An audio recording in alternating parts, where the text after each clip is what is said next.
Hi, everyone. This is Liz. Welcome to Raise the Vibe. We're here in the Voice of Vashon studio. I've got Pattie Hanmer. We're going to be talking about the artist way, her retreats here on Vashon Island, and way more, feng shui, space clearing, and so much more.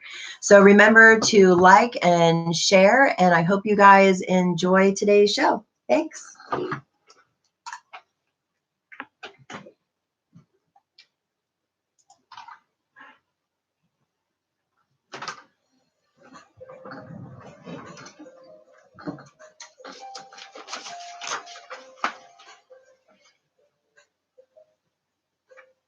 Hello and good afternoon. Welcome to Raise the Vibe. I'm your host, Liz Peterson. I hope you're all able to attend the Raise the Vibe Expo last Saturday and enjoyed all those heart-centered transformational speakers that spoke at the expo. For those of you that were able to attend, a big thank you for your support and can't wait until next year. Today in the studio, I have Pattie Hanmer. Pattie has so much to offer. We're just going to dive right in. Pattie, welcome to the show. Hi, thank you, Liz. So great to have you here today. Super excited to hear everything that you have to offer. Great. Awesome. So let's go ahead and dive in, as I said, and start with a little bit about yourself. Okay, well, I was born at an early age, and I was born in Manchester, England. And so that's really my hometown. Everybody always wonders about my accent because I took myself off to live in Australia and New Zealand in my 20s. So my whole accent is a little morphed. I love it. I would say, and I've never really shared this before publicly, but somebody asked me how I got onto this journey of my self, and about the age of 8 or 9, I would have what I would probably call a spiritual encounter or a visitation. Nice. I don't know how I love to this story describe already. that. And that was in England in my back garden, and I reached a point where I was just so blissfully happy, and because I was brought up a Catholic, I thought that meant I was going to be a nun.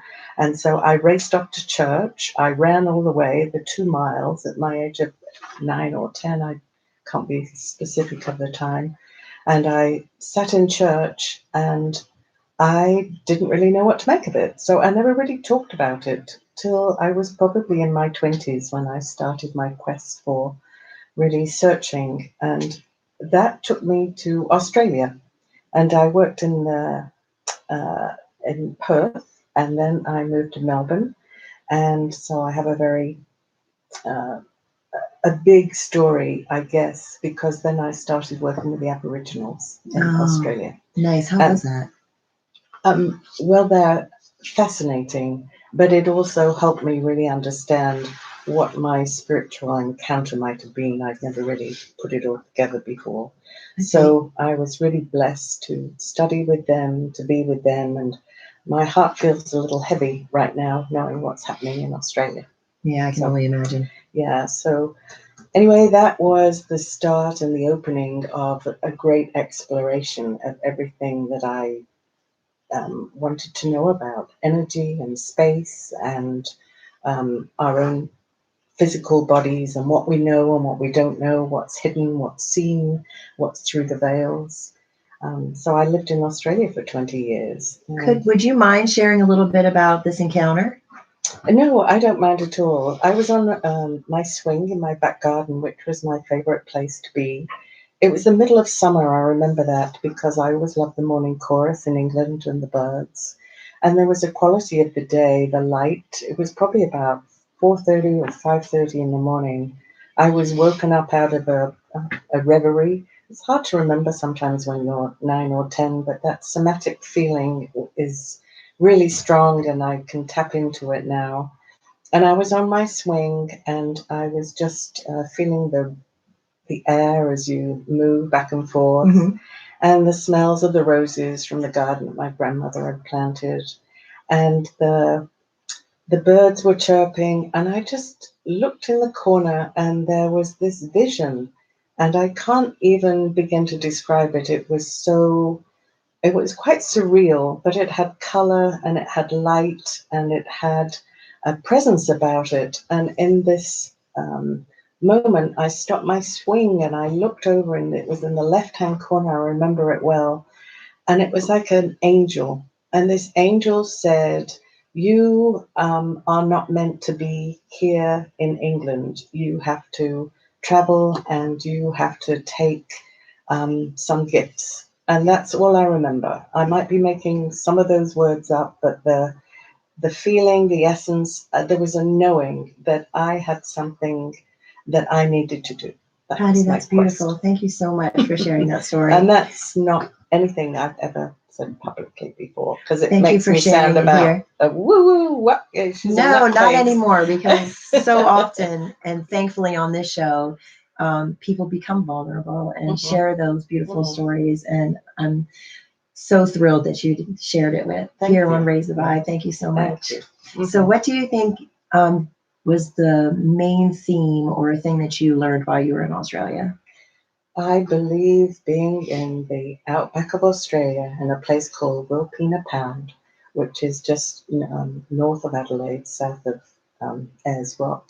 There's a place called Wilpena Pound, and it's known from the Aborigines as the womb of the earth. And I was there on a little spiritual quest with some friends, and it was really sinking into the land, sinking into the red earth, sinking literally. It felt like you were sinking into the womb. And in that place, it was really a knowledge about how a woman, particularly, has such a connection to the earth, and how we need to really honor that, not only just from giving birth, but to the Aboriginals there and to there's different tribes, of course, but they believe that, we come from deep within the earth. And that's really part of all the stories and all the legends and all the myths that they carry within them. And that was really a feeling of, I belong to this earth and I need to honor it as I would my own child. Oh, that's beautiful. So that's what they taught, that's what they know. And if anybody's listening to some of the news right now, and you never know what's true anymore, but I do believe that some of the Aboriginal people are really speaking. And if you look at the colours of the Aboriginal flag, it looks like the sky of Australia right now, with the red and the black and the yellow. Wow. So that's something. That's powerful. So they know about honouring the earth. They know about the power of the elements. And that was another thing I really began to weave into my understanding, was around the power of the spirits, the water, the air, the fire, the earth. So that then led me on to other discoveries. Yeah. And what discoveries were they? Well, it was then taking myself to understand about energy and bodies and the finiteness of our bodies. And then I took that and I studied more. Actually, I moved into Melbourne and I studied with a Chinese teacher who taught feng shui. So I was able to weave together some different cultural pieces. And from that was knowing the power of those elements and how they interplay in our lives and in our home and in our spaces and on our work environment. And so taking that and really understanding how much we really need to honor the earth. And then there's a whole different stories. I then moved to New Zealand and I worked with the Maldives, and they too obviously have the same indigenous understandings of the power of the elements. Then I was blessed in 1989 to come to America. I was actually in Eastern Washington, and I was working with native tribes, and we were really understanding that the medicine wheel and honoring the four directions. So all of these pieces, and I'm Irish, I have really strong Celtic connections.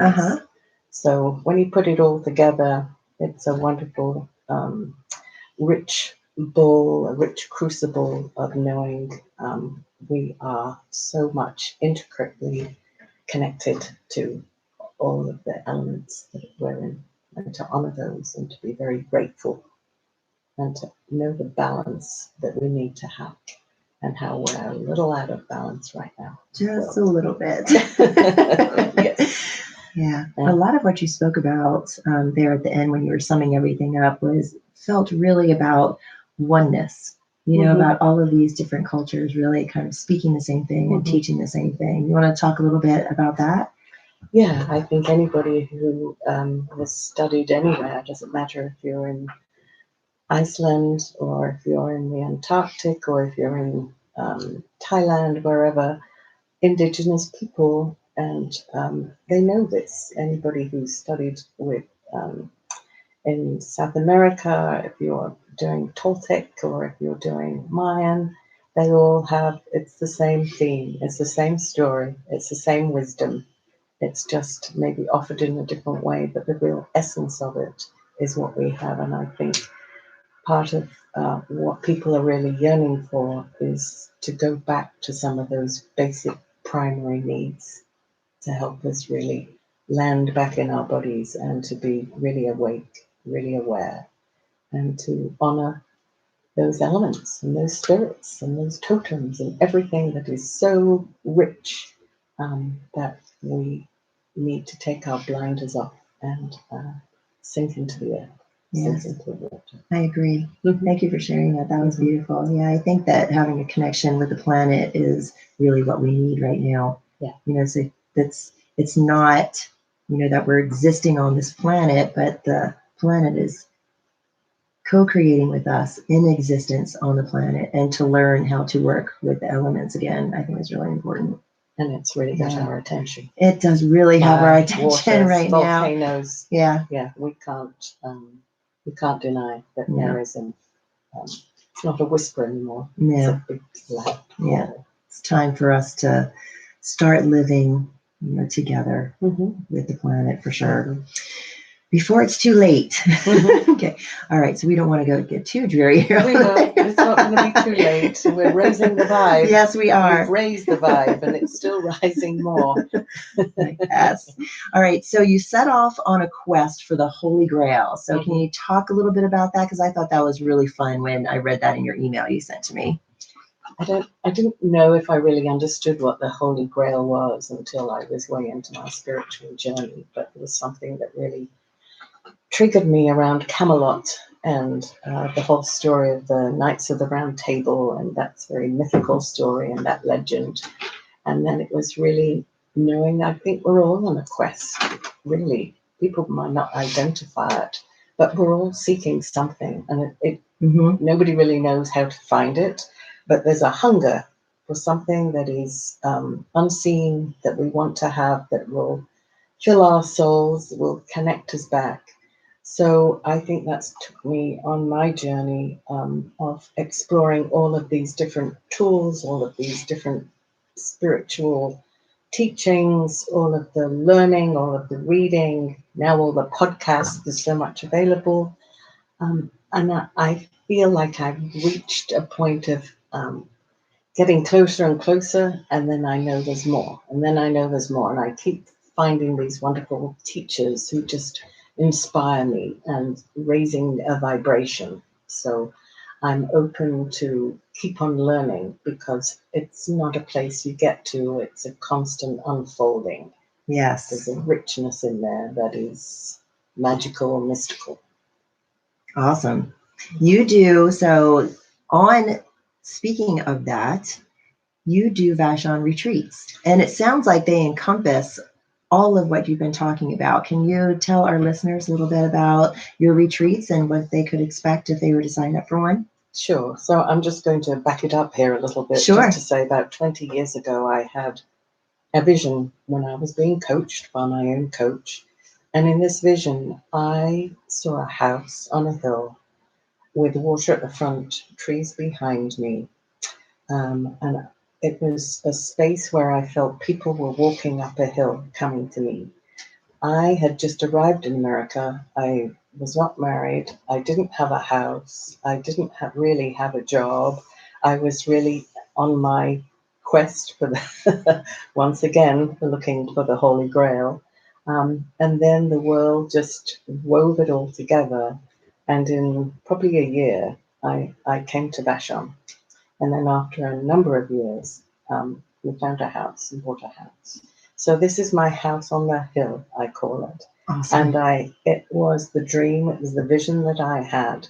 Took a little bit longer than I thought, but I think everybody knows that who's in the journey, it's not exacting as you want it to be, Right, but if you have unfolding. patience, it will happen. It will manifest. So I've just setting up a new website, and it's actually vashonretreats.com. Great. So I actually got the domain for that. I'm happy about that. And so on this page that is being written as I speak, there will be information about the packages that I'm offering. So it's really for anybody who wants to do digital detox, which I think is a huge aspect. I know. So huge. Yes. Mm-hmm. And to come and just unwind, unravel. I have space for 3 people, or, I can have 3 couples. And I like to think I can provide a space for them where they can set aside their phones, they can set aside their laptops, iPads, and just really be what Vashon has to offer. The richness of the beach and the walks in the woods and that quiet, restorative healing energy that I believe is here. And so that would be, there's different packages that are available. So if you want to come and have life coaching with me, you can. If you want to learn about the elements and do medicine wheels, we can do that. I'd also bring in massage therapists who I know there are wonderful massage therapists on the island. Mm-hmm. Great restaurants. I feel Vashon has wineries, ciders. It's a lovely, I'm like a concierge, so to speak.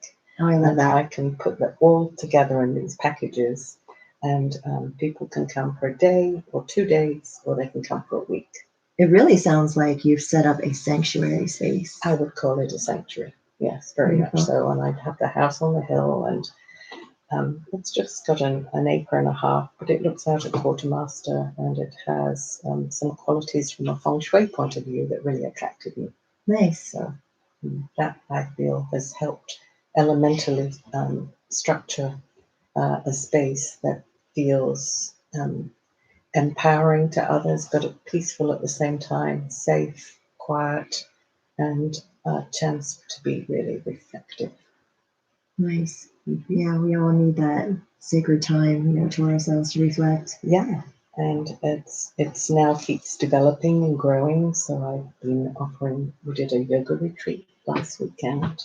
We did restorative yoga. Wonderful. I brought a teacher from Seattle, but I know there's wonderful yoga teachers on Vashon too. But yes. I brought someone from Seattle, and we did a lovely lunch, and we had restorative yoga. And I think we did restorative yoga in total for about 5 hours. Everybody was like butter at the end of it. It was like just, the biggest exhale. And I'm still getting letters and notes from people just saying, when can we do that again? It was just so crucial to the somatic body, to the nervous system, to the parasympathetic nervous system. Yes. And I have a lovely space with a heated floor, so people just sank into the floor. We had to scrape them off at the end of the session. And then the next offering is my Artist's Way, which I've been doing consecutively for the last couple of years. Oh, lovely. Can you, for those who don't know, describe what the Artist's Way is? Sure. It's based on a book that's been published, I think, 25 years ago. It's by a woman, Julie Cameron. Mm-hmm. And it's called The Artist's Way, and it's a 12-week program. Kind of like people say it's 12-step, but it's not really. I'd say it's a creative, spiritual journey to help anybody trigger some part of the muse that is dormant inside of them, so they can begin to explore what may hold them back, what stops them, what blocks them from finding that artist. And it's a structured 12-week course. We meet for 2 hours. And sometimes we have a bi-week because there's so much going on in people's psyche.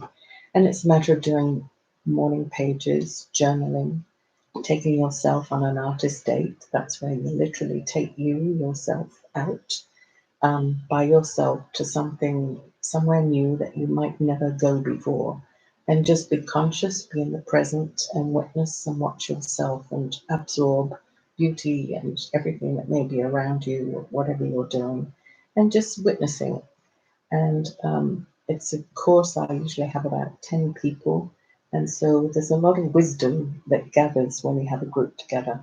So I facilitate it to some degree, and I have morphed some of Julie Cameron's work. So I add in my feng shui, I add in Enneagram, I fold in whatever pieces seem appropriate for the group energy.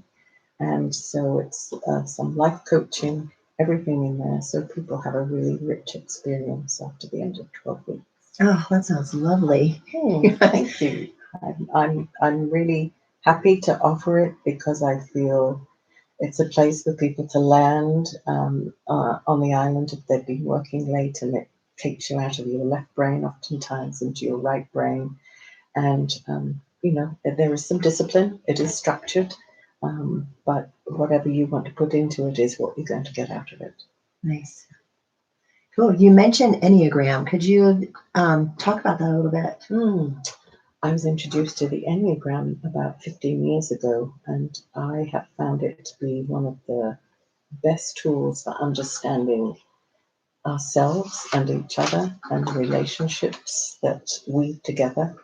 Sometimes you can be in your own story, you can be a little myopic how you want things to be. But if you begin to understand that there's 9 different personality types and they have their own 9 ways of seeing things. So when you begin to understand all those different profiles, it helps you take away from the judgment. It helps you relate according to how they may be seeing the world as opposed to how you may be seeing it. Mm-hmm. It's been studied. There's hundreds of books on the Enneagram. It's like 2,000 years old. It's kind of I don't know if they really know the source. They say Sufism, but I'm really not sure. But it's a great teaching, and it's a great understanding to have. And I think it's now really being used in many corporate organizations. And so I have a wonderful teacher who comes over, and we begin to open up the doorway to explore that. And then there's many different layers.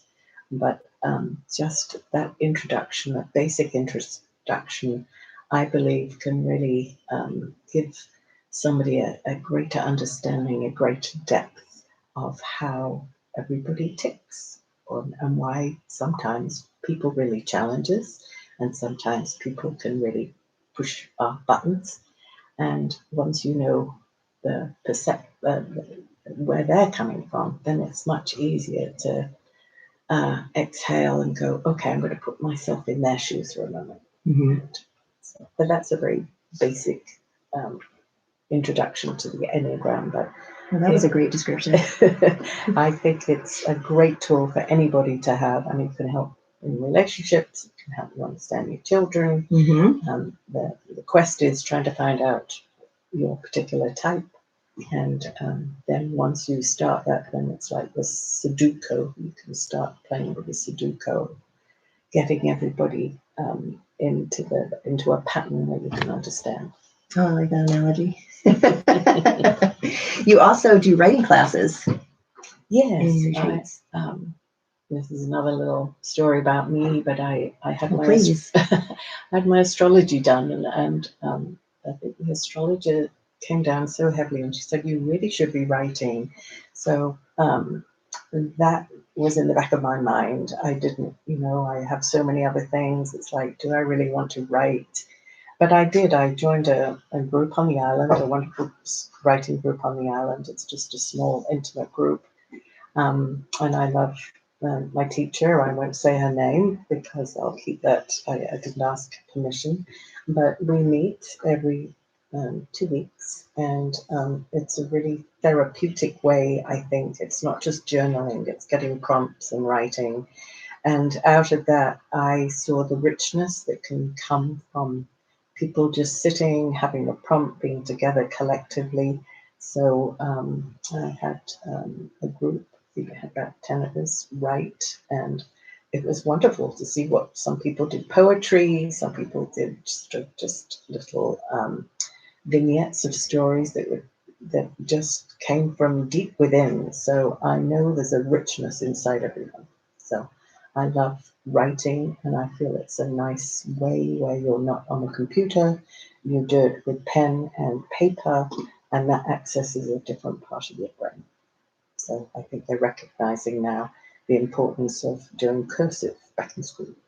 Oh, great. Gosh, I know, because my children went through school not learning cursive and they Yes. can't read it. Yes, there you go. So I think they're going to try I'm and introduce it so back glad. because they know that connection is essential. But Mhm. it also is it's a wonderful way to spend an afternoon. Mhm. Just thinking about fiction, non-fiction. Nice. Thank you for bringing that to Vashon. Mhm. That's great. And then moving on, cooking classes. Oh You are yes. so diverse in everything that you do. I love I it. think I said to you before, I feel like Sybil, there's so many parts of me that, I'm And this, really old. you also mentioned it's a smorgasbord. A spiritual smorgasbord. Yes, I love So, that. Well, part of my journey was from England. I studied and I actually did cooking, so I became a personal private chef. Oh, fun. So I don't, How long did you do that? probably for about 20 years.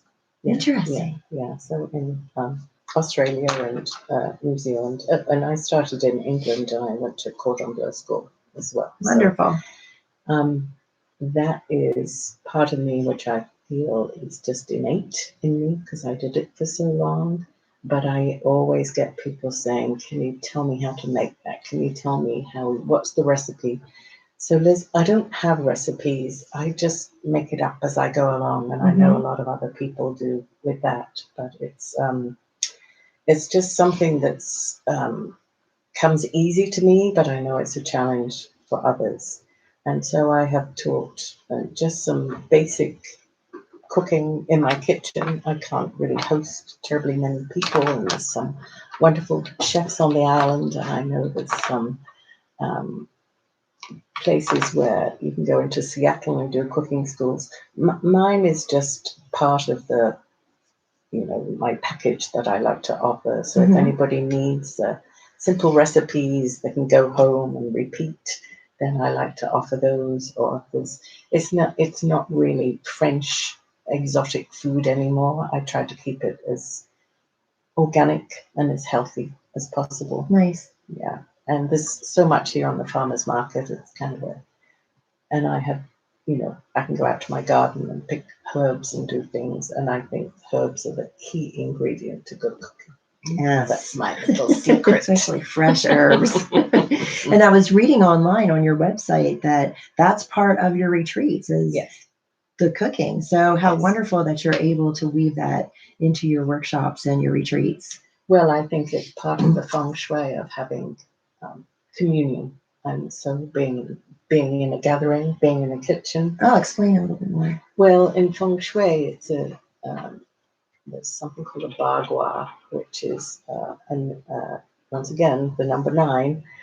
There's 9 quadrants in the house, and one of those quadrants is known as the chi. And ideally, the chi is placed, the map is orientated in the house, and the greatest chi is often gathered in the kitchen. That's why you would often go to a party and everybody's in the kitchen. Everybody is in the kitchen. What is that? It's because the energy is there. It's because it's the creative force. The fire's in there, the water's in there, the earth's in there. All the elements are in the kitchen. And so consequently, there is kind of this natural progression to go there. And of course, the food's in there, but that's where it's prepared. And so there's more life force often in the kitchen than there is in any other part of the house. Fascinating. So part of the whole feng shui and the chi is to gather those together. So when I have retreats, of course, everybody will sit at the table, but we all gather in the kitchen, and that's where we have rich conversations, and I prepare and chat so people feel that you're back around the hearth, you're back around in mother's kitchen, grandmother's kitchen, and I wish we had Thanksgiving more often than just once a year. Oh, that would be fun. I love Thanksgiving. Yeah, because that's the whole notion of the gathering. Yeah. So I like to prepare and talk and just share. It feels there's a great camaraderie. Great. Camaraderie in the kitchen. Let's talk a little bit more about feng shui. Oh, well, it's a big subject, but of course. Yeah, start us at the beginning. Do you use the one that maps out from the front door or the other one? Yeah, I forget the name of the two. So I play with it a little bit. There's three different feng shuis. So it's known as the compass school, the form school, or the black hat school. Ah. So I use the black hat, which is more intuitive. Compass is really where you have to use, literally a compass and all the different directions. That's the one I've played with in my house. Yeah. It's pretty much, you have to be quite a master at understanding that. But I go with a black hat because I like using my body as an intuitive kind of read on where I feel things need to be. Oh, I'm excited to learn more. Mm-hmm. So going to people's homes, people want just to think if they paint a red door that wealth's going to come in. But from feng shui, you have to know that it's like a trifecta. You have your astrology above you, which is influence. You have the earth where you are, where the house or the land, wherever you are. But then you have your energy as well. So it's a play in three different ways. So people can have a perfectly located house. They may have the right alignment, but if their energy is troubled or if they have negativity, they bring that into the house. Yes. So it's a constant quest to find that balance, because you know yourself, you can walk in a space and it feels very odd or it feels uncomfortable. If there's been any negativity or if there's been an argument. And so the feng shui, then, it doesn't really matter how it's set up because it's a negative energy is being introduced. So you constantly have to clean. So it's like a psychic vacuum cleaner when you have to do feng shui in your house a lot of the time to clear out any energies. And so that's what I do with my space clearing and when I go to people's homes. And there's home is a mirror of yourself.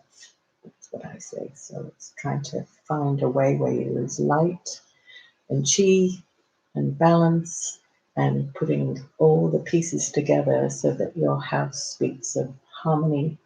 It feels peaceful, and I think more and more these days we need that.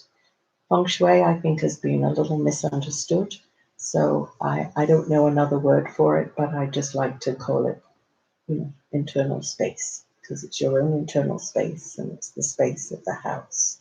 And we need that more than ever. So in this crazy world, we need to go home and recharge ourselves and feel like we can come into a space that feeds us, that nurtures us, and then we can rebuild our empty battery power packs to get ready to go back out the next day. Sign me up. It's a constant work, so I have to do it myself. And when different people are coming in and out of the house, you have to be very mindful about that. So it's, people do smudging, or I always have aromatherapy going on in my house, in my space. I open up the doors and the windows. I just put music on, dance around, whatever you need to do. There's lots of lovely, simple cures you can do to keep the energy flowing in the house. Wonderful. Can you use your house as an example? Because you said that one of the reasons why you picked that house was for the feng shui. So could you explain a little bit? So it's, as quite a few houses are on Vashon, it's a house on a hill. So it has a good sight line. And it has trees around it, and it has water at the front. And what do these mean? And it's protected at the back. So it's known as the armchair. So when you see the actual location of the house, it feels solid, it feels safe, it's protected at the back, it's got arms at the front, and it's got a vista to the front of the water. Interesting. So that's how I felt about it when I saw it. I mean, you can't always have that. But that was just something that arrived. I think we bought the house in 2007 or 2008. And that was when there were like 5 houses to buy on Vashon. That was all. The market was so crazy. Yeah. And I didn't think I was going to find a place, but this one arrived, and It's beautiful. it holds a particular energy because of those elements around it. Nice. Yeah. And then how do you clear space within? Because that's part of what you were discussing with the feng shui, part of what you teach. Can you go a little bit beyond smudging as we do, and maybe speak a little bit more about space clearing and decluttering? So with space clearing, there are many, many tools that you can use. And so it's going in, and first of all, if I'm working with somebody, I like to interview them about the house, and I have them do a meditation, and I get them to tell me what the house is speaking to them about. So it's like the house has a consciousness as well as the person living in it.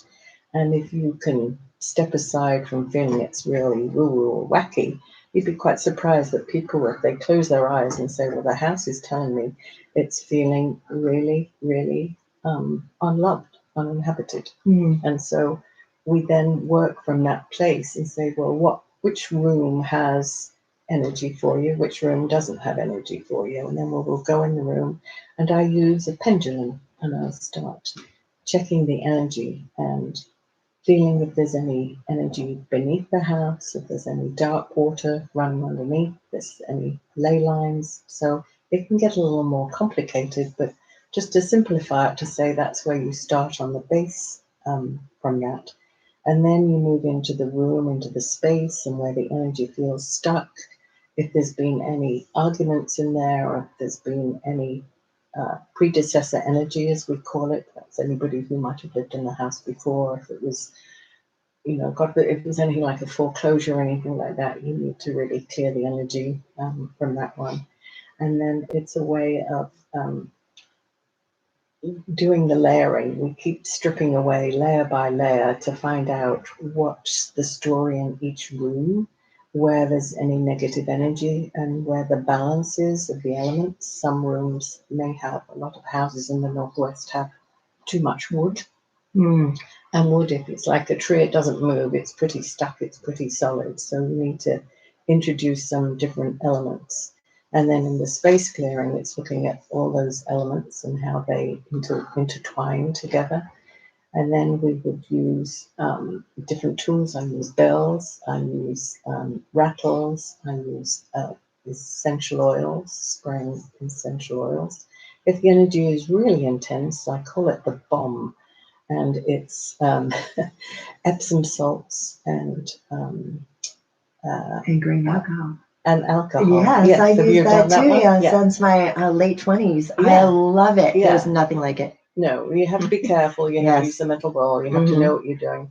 But it clears the energy really faster than anything I know. So that's one other technique that I have in there. And as I said before, music, light, candles, and clearing out clutter. Big thing, really clearing out. Yeah, talk about that a little bit. Well, I think it's everywhere now, is it not? Yes. I've been doing it for years. I'm a great advocate for getting out the old and bringing in the new. So if you get rid of 5 things, then only bring 1 thing in. Don't bring 5 more things in. And I think there has been so much in the last Marie Kondo, I think her name is. She's the Japanese, and she's the declutter book. Declutter, yes. Yeah. And then there was many books prior to that. Yes, but it's definitely where we have such a consumption. We have so much of everything that you can't even move in the garage. You can't even move in your attic. And I think more and more people are feeling that need to just let go and make more space, because there's more space in your body, there's more space in your brain, there's more space in your and gives you more energy. So that's the number 1 for space clearing, the clutter clearing. Cool. You also do treasure mapping. Oh, yes. Explain what this is. It's a vision board, treasure mapping. We usually do it at the Awesome. beginning of the year. And I've been teaching them for about 15 years. So it's taking a really big poster board and and collecting magazines, pictures, images. I mean, you can go on Pinterest now, you can find images anywhere, and really spending a good 2 hours just letting yourself sink into that feeling of what it is that you really yearn for that particular year. Sometimes you don't know, so it can just be any image that comes to you that just feels good. And I also like to say, if there's something specific you want, build a treasure map for that one specific thing. Nice. And that's cutting out images and pasting them on a board, using lots of words if you're a wordy kind of person, or if you're visual, and just be creative with it. Just let your creative juices flow. You can be as artistic as possible. You can, make it any shape, size, or form. And then the key is that you put the treasure map in a location in the house where you see it all the time. So it becomes like the real estate of your brain. Yes. Mm-hmm. And now there is something else I'm just exploring, where you actually make a video yourself of images, Wow. and you put music to those images, and you play it just before you go to bed. Oh, I love that idea. Yes, so I have planted before you go to sleep. That is. Yes, and so clever. That's really working.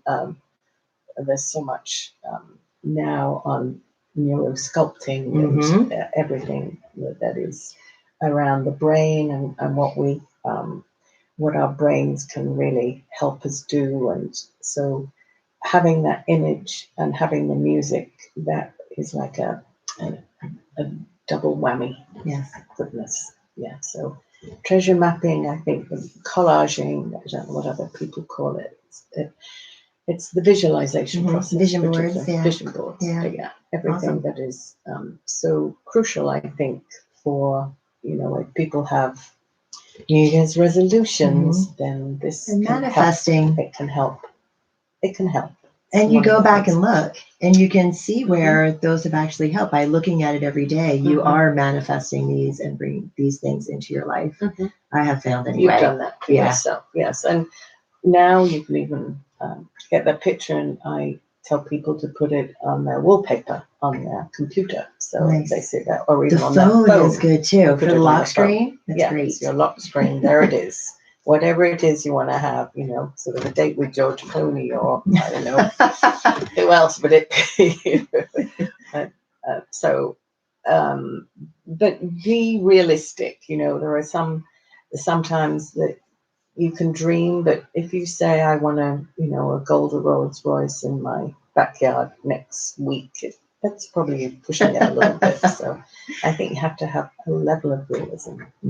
But still dream big. Still dream big, absolutely. For sure. Yes, definitely. Great. And speaking of collage and painting and mosaic and that sort of thing, that's where I met you first, was in that watercolor class that we did with Will. That was fantastic through the that was Will at the Grange. Through the VCA. That was really fun. So do you do workshops around that as well, since I think you were saying back then that you did have a little studio for yourself and taught some classes? I was doing through Airbnb. We were doing Airbnb experiences. It was called Eat, Paint and Play. Awesome. In my studio space. So I feel dizzy with all these different offerings, but it was, once again, it's just that what really feeds me. How can I give a gift of painting and fun and lightness for people who have a fear of painting? So we were just no structure, not water. I had, when I still do have, all the art supplies, so people can come in, and if they feel a little intimidated, it's like you could do finger painting, you can do anything just to really prime the pump, to get people really excited about perhaps finding a new medium in art. Nice. And I think from that watercolor, I did gouache, and I put it with mixed media. I ended up doing mixed media. Wonderful. Yeah. Oh, that's yeah. so much fun. Yeah, it was fun. I forgot you were in that class. Yeah. That's right. Yeah. That was a great class. I saw him that yesterday. Was Will. Yeah. Yeah. We were talking about that yesterday. Yeah. Yeah. Great artist. Love his Wonderful. work. Me too. Yeah. And let's see. Which direction do I had an idea in my head, it just poof went away. So I really see, I'm going to move on. I really see you of service, like being in service and fulfilling a need. Can you talk about that part of yourself a little bit for everybody?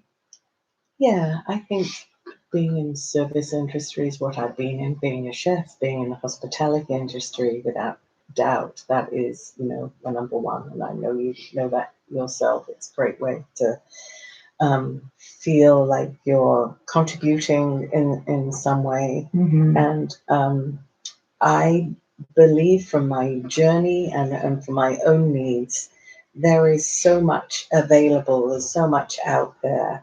And I like to feel that I can give people experiences. So they can go away and feel enriched in an afternoon. They feel empowered. They feel lighter. They feel joyful. And that's the gift to me. If I can create that from someone and feel like I have made a difference just a little bit, even if it's just 10 minutes, an hour, or 5 hours of, sort of beautiful yoga, that I feel is a gift. So to be in service is to really helping humankind, and knowing that the more we do this, the more I can do it. I like feeling I'm building some community, particularly using the artist way. There's people who've connected together, and I know there's some wonderful women doing great work on the island and men doing great work too, men's circles. And I feel like that's the direction we need to weave into where we're going. So we have community. So anybody that can do anything to be in service is helping create a better place for us all. And we can just feel that we're not alone and they're actually being held. Yeah. Beautiful, Pattie. It's been That's so great getting to know you this hour. Gosh, there's so much you offer, and there's this. There's one more that we discussed before the show, and that I saw on your website: continuing education for nurses and doctors. Can you talk a little bit about that? Yeah. You are so diverse. Well, this is through the American Association of Family Practitioners. I think because I've had quite a few people I know who are nurses, doctors, who are literally on burnout, stress, and I can put dentists and vets in there as well, where there's compassion fatigue. I have joined with another friend who's a mental health counselor, and we decided that we needed to have a continuing ed, because that's, if you're in the medical profession, you need to do continuing ed all the time. Mhm. So we have now offering a program, and I think they get 12.5 hours towards. I think they have to do different places, different states have different accreditations, but we have 12.5 hours. I think most people have to do 24 or 25 hours a year. So this is, once again, coming to my vashon retreats, where they can I can host, and we go through the structure of all the parts that are causing stress, and really understanding mindfulness and techniques and meditation, some yoga, some conversations where they have an opportunity to really be in circle and talk about how stressful it is in the profession right now. And so that is a new offering, but that came out of seeing and knowing and understanding a lot of people who I've seen in hospitals, and I've seen the nurses who are wonderful, but sometimes they don't even get to go to the bathroom because they're so busy taking care of patients and all the files they have to do, all the logging they have to do. It's hugely, hugely stressful. So if I can be in service just a little bit to help take some of that and give them some tools to help them manage, then that I think is that's what's necessary. Yeah, that's wonderful. Mm-hmm. Thank you so much for giving to so many people. That's amazing. Well, thank you, Liz, for having this show and for bringing attention to everything that's all the wonderful gifts that are on this island, all these wonderful people that are here. And I know from your last weekend workshop, you brought together so many people. There's a lot of talent on this island. Thanks, Pattie. I Raising the appreciate that. vibe, you're doing it. Thanks. So, Is there anything that we missed that you would like to discuss with our listeners? I think you're probably all going, woo, this is so much. But No, not at all. This is wonderful. She's like the go-to person for everything. I guess I could say if anybody really wanted just to make a start on something, I think The Artist's Way is a wonderful book, a wonderful study to open up to creative spiritual practices. And it's a culmination of some wonderful work. I would highly recommend taking a look at that and considering joining. Awesome. So what are some of the recent workshops that you've had and retreats beyond the yoga retreat that you just had recently? I'm just trying to think what we did last year. I did the Enneagram workshop. That was for sure. And we did a stress management class. That was just a basic introduction, and that's great. A meditation classes. Wonderful. And we did. I did a class with a lovely artist on the island, and we were doing just collage. Yeah, not treasure mapping, but just collaging together. Nice. Yeah. And how does that differ from treasure mapping? It was really just putting beautiful form, putting beautiful pictures together. It didn't really have a spiritual, or there was no deeper meaning to it. It was more about learning technique. Nice. And how to apply paste without getting bumpy bits. And cool, like decoupage? Yes. Fun. Yeah. So, and I'm open to other ideas. If people have things they want to do, I'd love to. I have the space for it. So I'm always hungry. I'm having some conversations with some other teachers on the island who have lots to offer, but I'm always looking for anything where people feel that I could be of service, so it enlivens someone and offers something to the island that is, there's just so much music. I'd love to have more music. I've had a concert in my space too. I believe I had that for a birthday party, and wonderful. It's fun.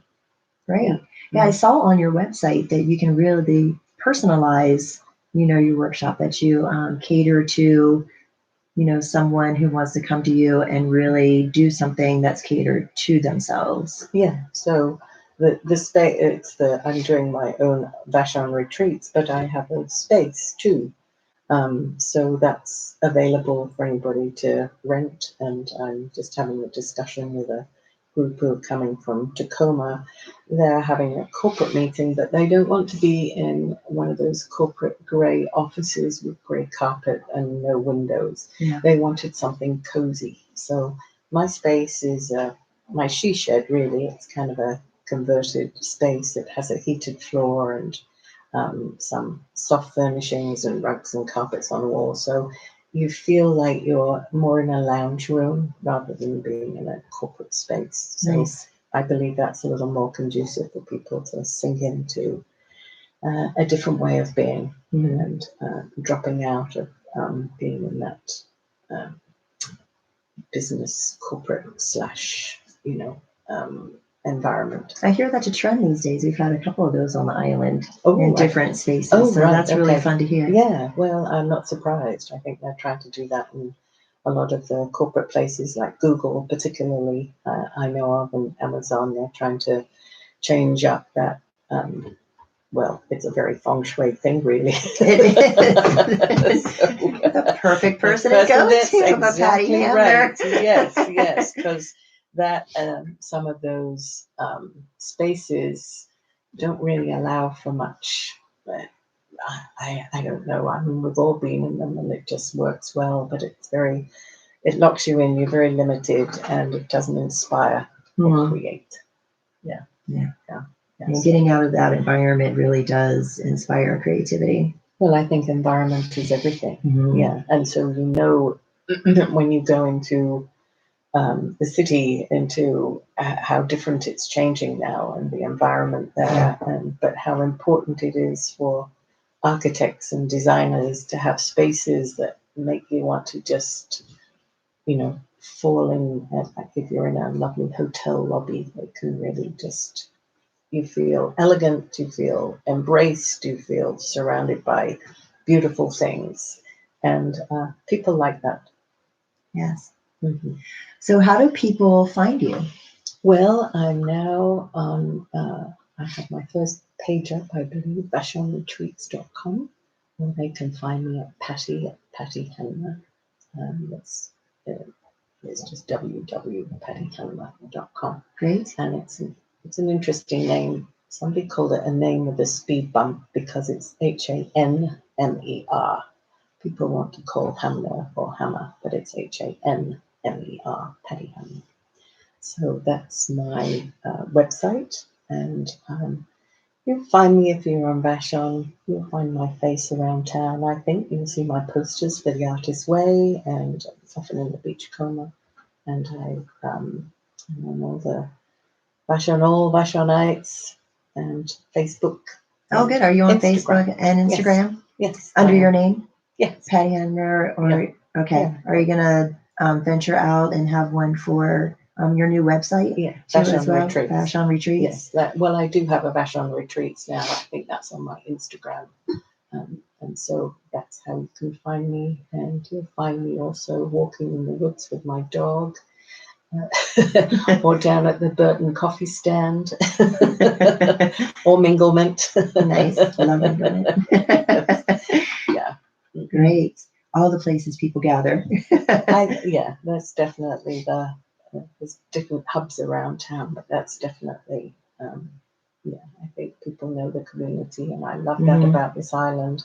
And I feel like it has a real sacred space all around it. And we are on an island. Sometimes it does feel a little like Camelot. It does. I love it. Our little bubble. Yeah. Great. Cool. So, thank you, Liz. And you also have a retreat coming up shortly. On February 12th, an upcoming workshop. Well, that's my start of my Artist's Way. So that's the 12-week program that starts on February the 12th. It's a Wednesday evening, and it's just from 6:30 to 8:30. So it's just a 2-hour slot. I'm just near Burton, so it's in that space, and that's the 12-week course. Sometimes it's we may not do exactly week after week because there's so much. I think I said that before. There's so much to do in week one. Sometimes we miss a week, so people can really get into the rhythm of doing morning pages and doing all the exercises that are requested in the book, plus whatever I might throw in as well. So they end up with quite a lot of, I don't even like the word homework, but it's definitely exploration for themselves. So if we start in February, then we'll probably go all the way into May. And then when I did it last year, we ended up with a very diverse group, but we ended with being on the studio art tour. Oh, fun. Yes, because I think that's wonderful. That was the spring tour last year. And so everybody was able to show their wares. So that was like the culmination of doing the 12-week course. We ended up calling it the 13th week because we were on the art tour and it was very successful. So a lot of people who'd never done art before did something and then they sold their art. So I thought that was a nice full circle. Full circle, yeah. So we had 6 or 7 different artists in the space. And it was a kind of a nice way to take where they had begun and have people come and see the work that they had finished. So That's wonderful. That may happen again. Oh, I hope so. Yes. Gosh, you bring so many wonderful things to the island. Again, that spiritual smorgasbord of everything, and that culmination of 40 years of healing work that you've brought to Vashon for not only Vashon residents, but beyond, I'm sure. Mm-hmm. So that's wonderful. Thank you so much. It's been so great getting to know you more. And I hope that Vashon is feeling the same way as me. Patty, thank you so much for joining me today. And this is Liz Peterson on Raise the Vibe on KVSH 101.9 FM. Have a great day, everybody. Remember to get out there and raise the vibe. Thanks, everyone.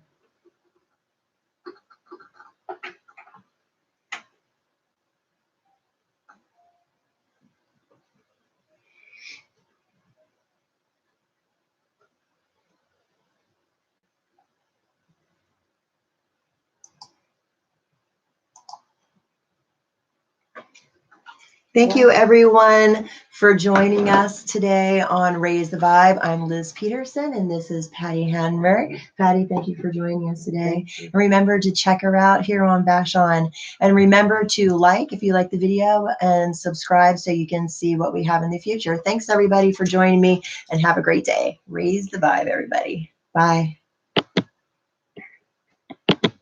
Wow, it did go quickly, didn't it?